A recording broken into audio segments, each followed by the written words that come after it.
১৩০ টাকায় গরম গরম নাগা মোমোস দেখতে যেমন খেতেও কি তেমন ছিল কিনা সেটাই আজকে বলবো।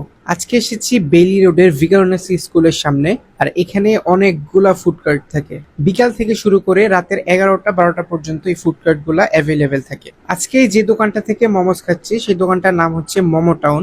এখানে এক প্লেট নাগা মোমোসের দাম নিয়েছিল ১৩০ টাকা আর দিয়েছিল আমাদেরকে ৬ পিস নাগা মোমোস। স্টির মোমোজের উপরে নাগা পেস্ট আর উপর দিয়ে চিলি অয়েল দিয়ে আমাদের কাছে সুন্দরভাবে সার্ভ করেছিল। দেখেই মনে হচ্ছিল জিনিসটা খেতে অনেক বেশি মজা হবে। মোমোজগুলোর সাথে ৪ ধরনের সস দিয়েছিল আর প্রত্যেকটা সসই অনেক বেশি মজা ছিল। বিশেষ করে হোয়াইট একটা সস ছিল, সেটা দিয়ে খেতে অনেক বেশি মজা লাগতেছিল। ওভারঅল টেস্ট আর প্রাইস অনুযায়ী এই ৬ পিস নাগা মোমোস আমার কাছে পুরোপুরি অর্থিত মনে হয়েছে। আপনারা কারা কারা মোমোস পছন্দ করেন সেটা অবশ্যই কমেন্টে জানাবেন। আর বেইলি রোডের কোন ফুড কার্টটা থেকে আপনারা খাবার খেয়েছেন সেটাও কমেন্টে জানাবেন। আর ভিডিওটা যদি ভালো লেগে থাকে তাহলে একটা লাইক, কমেন্ট, একটা শেয়ার করতে ভুলবেন না। দেখা হবে অন্য কোনো ভিডিওতে। আজকের জন্য আল্লাহ হাফেজ।